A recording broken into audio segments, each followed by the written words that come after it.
It's now 4:04, and I'd like to call the meeting to order of the Harlan Municipal Board of Trustees. I need an approval for the agenda and any conflict of interest. So moved. Second. Roll call vote. Moss aye. Seibert, aye. Hammer aye. Okay, below is a link to the OASIS website that contains the Harlan Municipal Utilities 2024 Transmission Formula Rate TFR Annual Update posting. Do you have that up someplace? No, it's just the link. Okay. If anybody wanted to go to the posting, they are Okay. able to go to the posting before the meeting. Per protocols of this TFR tariff, I would like to invite you to the annual update meeting hosted by the Harlan Municipal Utilities meeting on May 22, 2024 at 4 p.m. Central Daylight Time to discuss the inputs to or results of this latest TFR. I would like to encourage you to review the TFR template ahead of time and submit any informational questions or concerns you may have by email to Joe Ruschenberg prior to the meeting. We will attempt to respond to your request prior to or at the annual meeting. Okay. And then now Joe will just go on with his presentation. Yeah, we've got a few slides up here. I'm not, everybody I think had a copy of this, so I won't probably read it all word for word, but we can just start right there, just that we're just stating that we're required to hold an annual meeting to discuss the annual transmission revenue requirements update. HMU's FERC approved protocols require HMU to update its ATRR in May of each year. We have posted the 2024 ATRR to the SPP member-related postings website. We did that back in April 25th of 2024. We're required to do that prior to May 1st. So we got it in ahead of time, plenty of time. HMU is also required to host a meeting, which we're doing now, to review and discuss the annual update of its ATRR. And then this will allow HMU to review and provide interested parties any opportunity to ask questions about the 2024 ATRR. And there is nobody online. Okay. Just for your information. Basically here is just a timeline like I talked, or just stated there. May 1st is when that ATRR needs to be submitted to the SPP website, which is done. And then it just explains if there's any, after this meeting, if there's any questions, we can update, resubmit. We got all the way up through March 1st, I guess, for a deadline for any formal challenges submitted to the FERC regarding unresolved issues with our ATRR. Just a little background, and I guess more so for maybe Mike too, some of the new board members. HMU owns just approximately 13.5 miles of 69,000 volt transmission, which we call the Avoca line, which runs from Avoca, and then it is interconnected with the NIPCO transmission system at our J11 substation, which sits down in our south well field. HMU's membership agreement as a transmission owner was fully executed on July 27, 2015, and HMU transferred functional control of transmission facilities that are included in this ATRR to SPP on October 1st of 2015. Our formula rate was approved by the Federal Energy Regulatory Commission, or FERC, on September 28, 2015, and the initial ATRR was included in SPP rates in the Upper Missouri pricing zone since October 1st of 2015. Next is our HMU formula rate. HMU uses the cash flow formula rate to calculate its ATRR.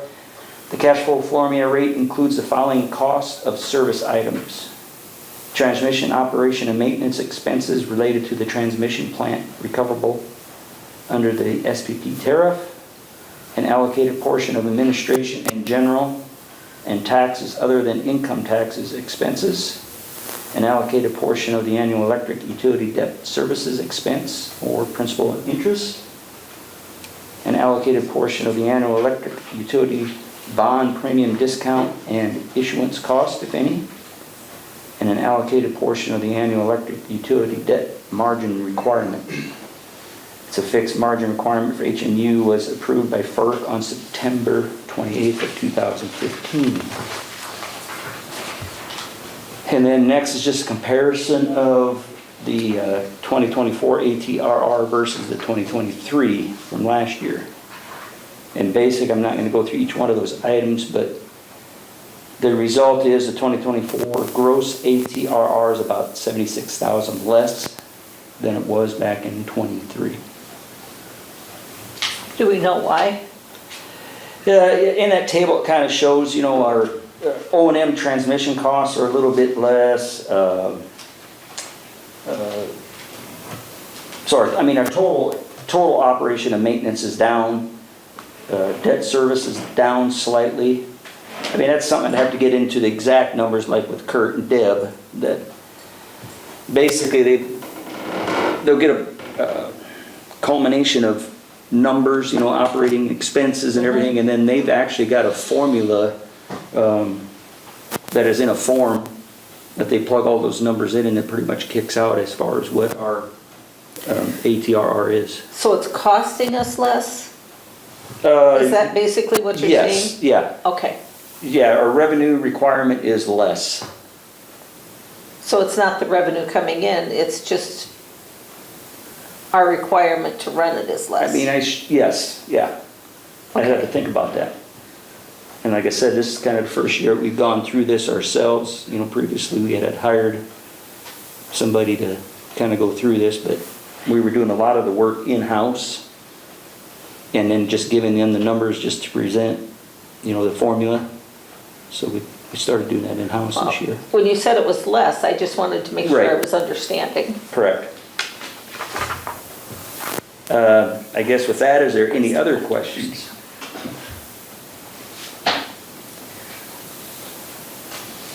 It's kind of boilerplate, I guess, from year to year. I just wanted to make sure I was understanding it as well.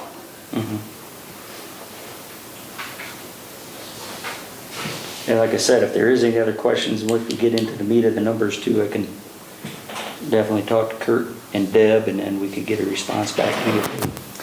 No? Answered my question. All right.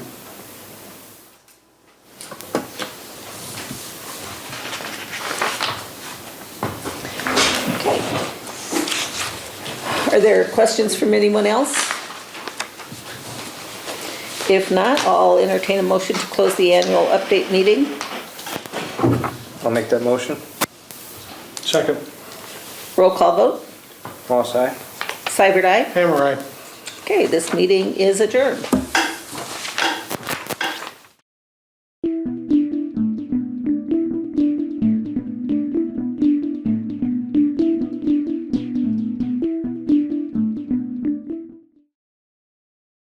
Good afternoon. Welcome to the Harlan Municipal Utilities Board of Trustees meeting. It is May 22nd, 2024, 4:14 p.m. Approval of the agenda. Conflict of interest. I'll make the motion to approve the agenda. Second. Roll call. Moss, aye. Michelle, aye. Seibert, aye. Hammer, aye. Okay, number 3, approval of the consent agenda. All items listed under the consent agenda will be enacted by one motion with a roll call vote. There will be no separate discussions of these items unless a request is made prior to the time the board votes on the motion. Consent agenda items may include non-controversial subjects. A, minutes of the May 9th, 2024 electronic board meeting. B, abstract of the claims number 1260 in the amount of $1,678,031. Upcoming board meetings, June 13th may be an in-person meeting. June 27th, a regular board meeting. And April's treasurer's report. So move. Second. Roll call. Lost eye. Shaw, aye. Seibert, aye. Hammer aye. Number 4, electric SCADA installation contract recommendations by P&E Engineering to accept the bid received by Harold K. Schultz Company in the amount of $149,500. Installation estimate was $68,000 and materials $60,860, which equals $128,000. This was the only bid received. Yeah, and I know, like I said, we're talking about, $21,000 difference thereabout. But we did talk a little bit with P&E. Their recommendation was to move forward with this bid. Since we only had the one bid, discussion was, should we go back and rebid? Now the question is there, once Schultz's numbers out there, they may not rebid, then we may be left with no bidders. And then also, we're not guaranteed that it's gonna be a lesser price either. It could be just as much or more if somebody else happens to bid it. So at this point, they recommended that we just move ahead even though we're over. So is it over on the installation or the materials, or why $21,000 more? And it was just a lump sum bid, which included both labor and, we could get a breakdown of, and try to compare it side by side with P&E's estimate, just to determine if it's more labor than materials, but. No, it really doesn't make any difference, really.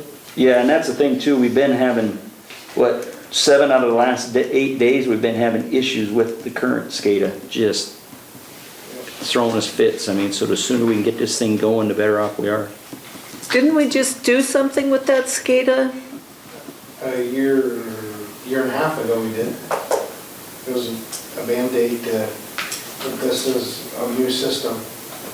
Because the old system is 20-some years old, and it's at end of life, and it's. Because this includes too, just so the board knows, we're looking at actual meters and controls even out at each substation too. We're updating that equipment also, which is old. Yeah, this is a complete new metering, Which is probably what we should have done, I was gonna say, is it fair to characterize this as a complete reboot? Correct. Just tear down, rebuild? Yep. Yeah. And that's the thing, we got to be accurate on those numbers that go to Tenaska as far as our power purchase. So the recommendation we got a year and a half ago was an incorrect recommendation. at the time of what, as I was very new. Yes, I realize that. You mean the estimate?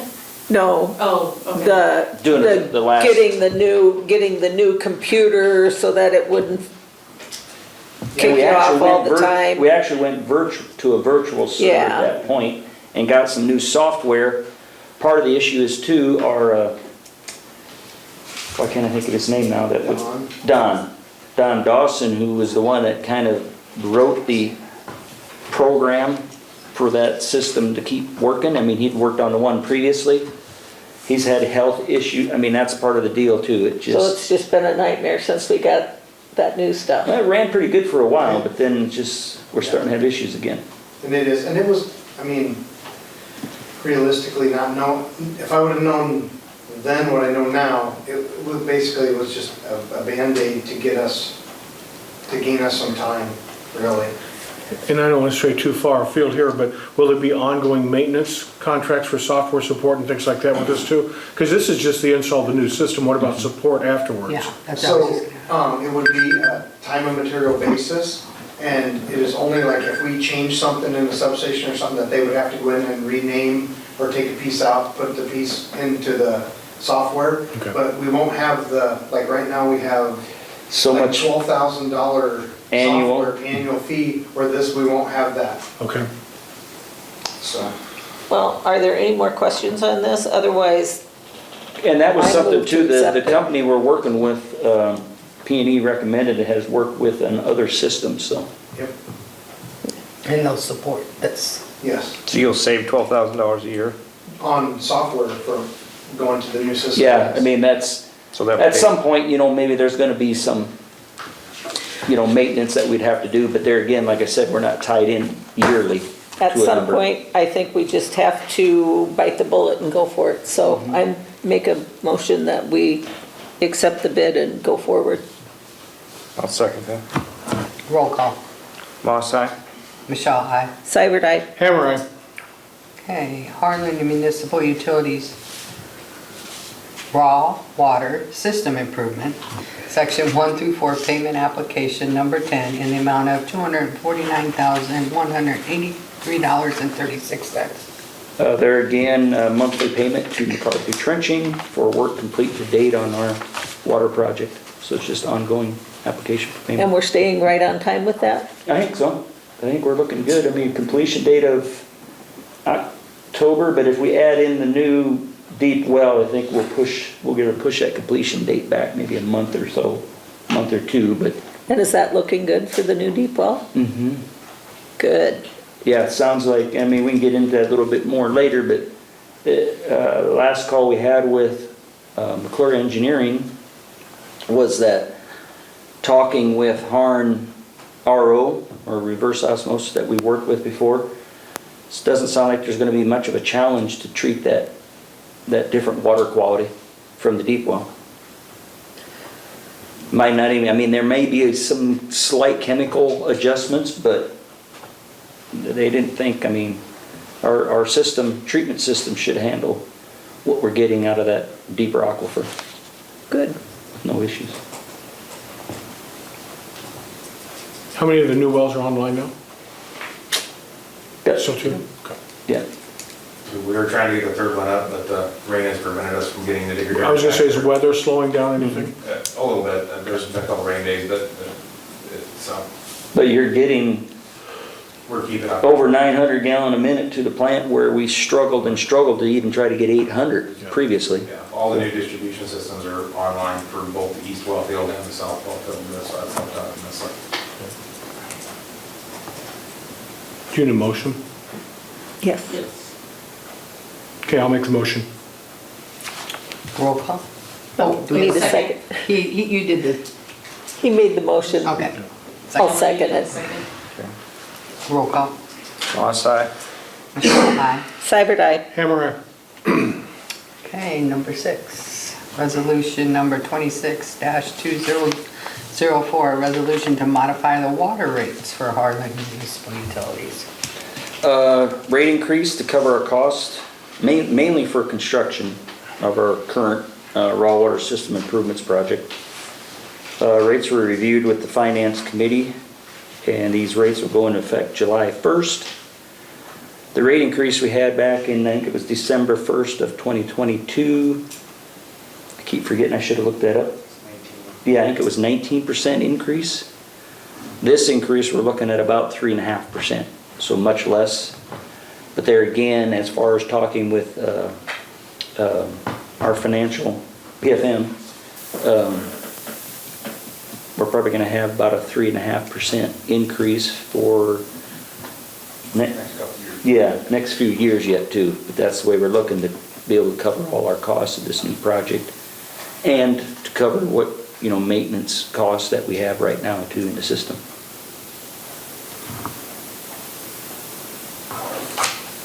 And we looked long and hard at those numbers. The financial committee did. Long and hard at the numbers. Yeah. To make sure we were getting enough and not stressing the ratepayers too much. And so it was just not a simple rubber stamp. Well, and plus we have the new wells, so I'm sure that, And a new well costs how much? yeah. A substantial amount of money, surprisingly. And we don't have a water restriction, so I'm thinking that this isn't gonna be too bad of a. A cost of a new well surprised me. Very much so, myself included. It really surprised me what the cost of a new well was. Yeah, if you, I was shocked. well, I mean, that's a number, I guess, that's public. I mean, so the well, well building, all controls, electric. These shallow wells, we're looking at are right around 800,000 per well. I was amazed. If we look at this, hopefully, and that's what this possibly churning the June 13th meeting from electronic to in-person is, to approve a change order, just so we can keep that project going. I think they pretty much got the numbers together for that change order, just waiting for USDA approval. But the deep well is gonna be about 1.5 million compared to the 800,000 for shallow. But you have to look at that. I guess here's a scenario, we're gonna get the amount of water out of that deep well for $1.5 million compared to about 8 of the shallow wells. So you take 8 times 800,000, really, we're saving a lot of money by just doing that more expensive deep well. Right. When you figure that we can pump that much more out of that. But when you hear that amount, it's just, How much it costs to not have water? well, no, I know. Yeah. But you hear that amount and it's just I- like, it's- yeah, it's holy so cow. staggering, And that's the whole reason too, I think last meeting we talked about, we want to do that test hole on the west side of the river to see if we can put a deep one on the west side of the river too, down the road, Yeah. when we get, when the money's available. Because there again, if we can do one deep one for that, even though it's a huge cost, it's a lot less than all these individual ones at the shallow depth. so, But with more well, or deeper wells and more water running, we should be able to have more businesses able to come in and start up.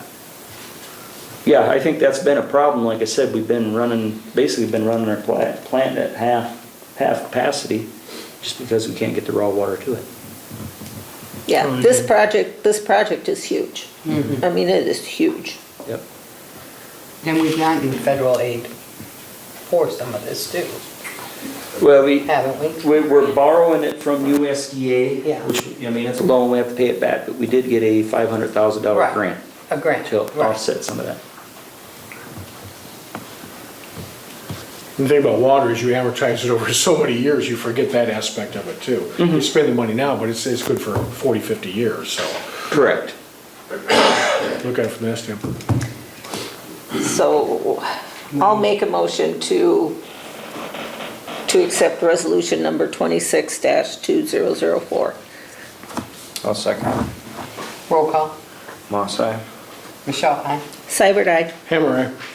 Okay, number 7, general policy number 18, bad debt collection policy.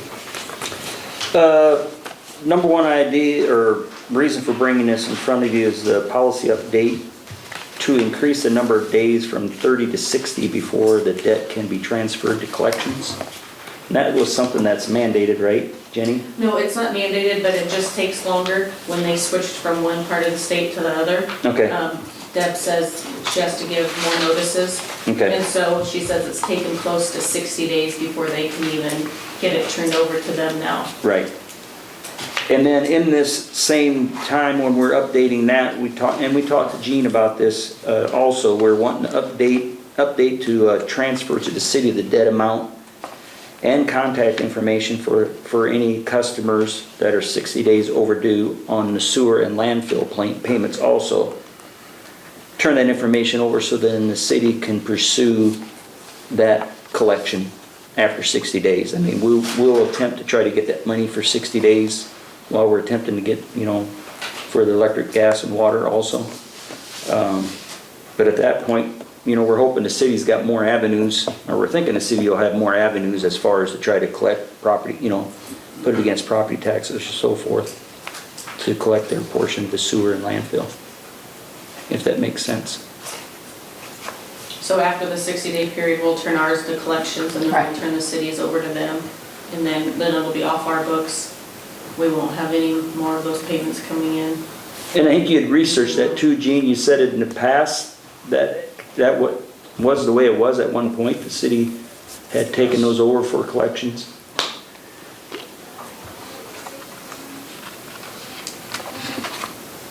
Need a motion? Yes. I'll make the motion. Second. Okay, roll call. Moss, aye. Michelle, aye. Seibert, aye. Hammer, aye. Okay, number 8, Cisco router support contract in the amount of $4,748.92. That's just annual support for the 2 internet Cisco routers in the NOC. I don't know if these got It's it. annual. Yeah. Yep. Did that go up from last year, or is it the same? Well, basically, we weren't running those Cisco routers before. We had them back there, they weren't hooked up. We started utilizing those when the telecom department went to 2 different internet feeds. Okay, That's when we started using those 2 routers, so this is support for those 2 routers, now that we have them fired up and using them. okay. I'll make the motion to accept that support contract. I'll second. Roll call. Moss, aye. Michelle, aye. Seibert, aye. Hammer, aye. Number 9, information only, a McClure bill in the amount of $18,630. Kind of like the McCarthy bill, it's just ongoing billing for the engineering completed on the raw water system improvement project. So that's something we get monthly there too. Because they've got their engineer on site, whatever, during construction. Their representative for doing the inspection on site when they are. You know, we're trying to do as much of that ourselves as we can to keep that number down, but there's going to be some ongoing with McClure also to the end of the project. Is that like a monthly? Yep, they usually bill monthly. So they bill monthly $18,630. No, it varies. I mean, just depends on how much they're on site or what we have them doing. Okay.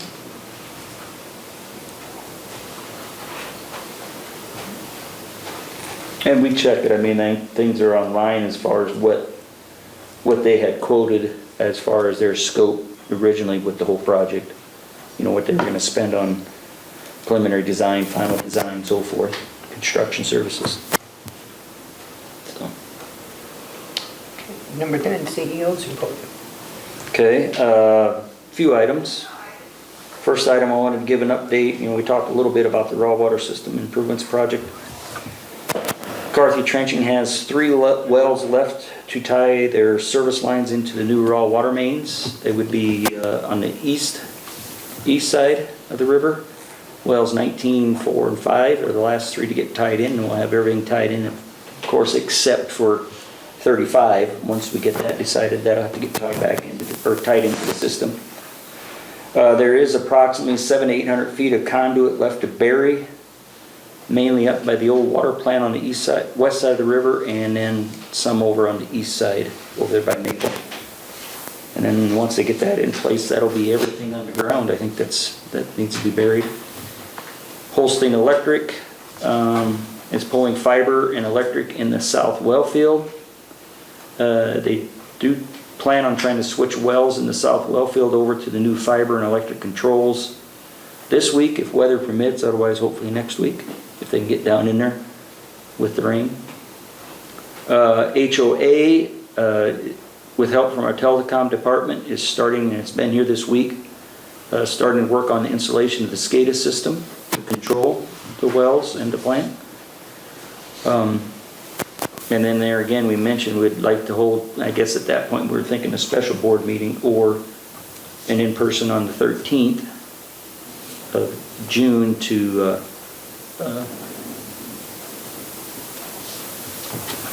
It'll be either or. yeah. If it can wait till the 13th, we'll wait, otherwise we might have to hold one Hold the one. week before. Right, but that'd be, like I said, that'll be basically just to look at accepting that conversion of well 35 from shallow to deep and that additional cost. Update on our overhead underground electric conversion project. LFI/Burns Electric is almost done pulling existing poles and is working on replacing wood poles, street lights and security lights to steel poles.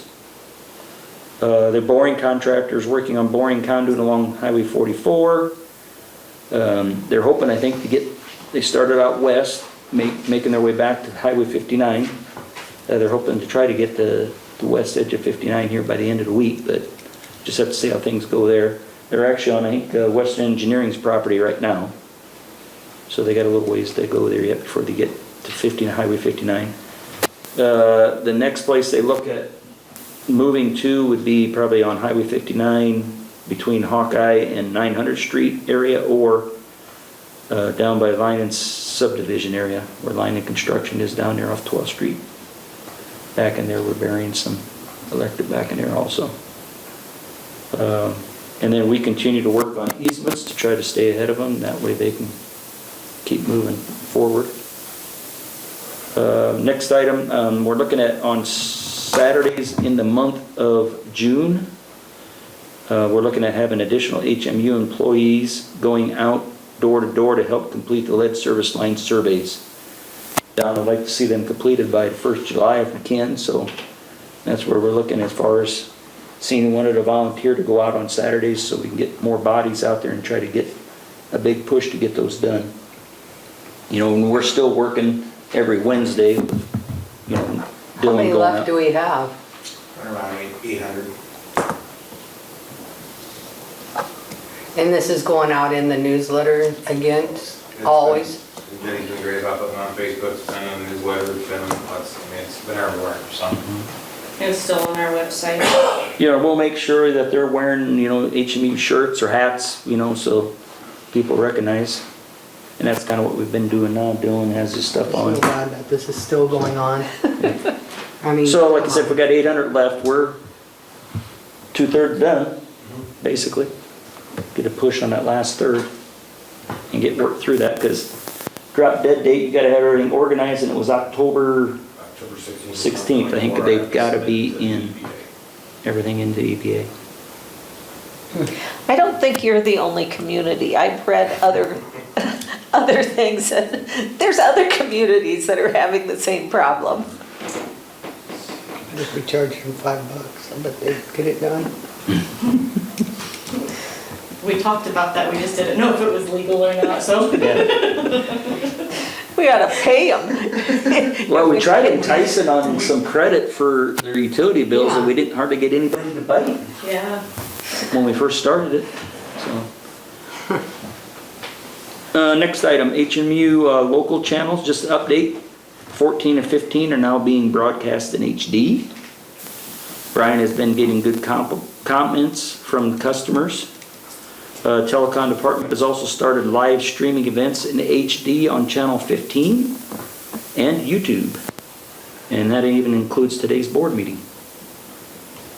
So, Good job. yeah. Dave Warwarding passed his testing for his CDL license. He's one of our newest employees back in the meter shop. May anniversaries, Eric Rose, 9 years. Kevin Beason, 28 years. And then, last thing I have is Kenny Holloway will be retiring this month, at the end of this month. His last day of work is the 31st, which matches his 31 years of service. Oh, wow, golden. So, Oh yeah, his golden anniversary. yeah. And that's all I have, unless you have some questions for me.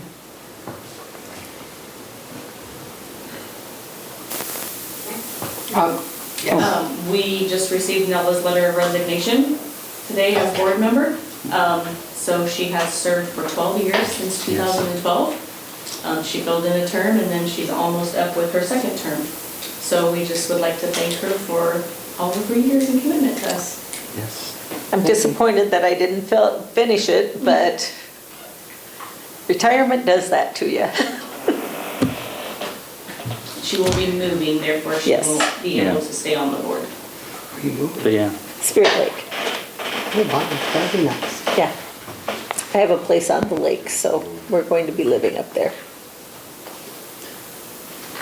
So, Yes. I've learned a lot, and I thank everybody for their patience with me, because I came into it very green. So I do appreciate your patience. Yeah, thank you. Ella. Good luck to you. Thank you for your Thanks. service. Yep. Thank you. Service. So we can be adjourned? Yep. We're adjourned.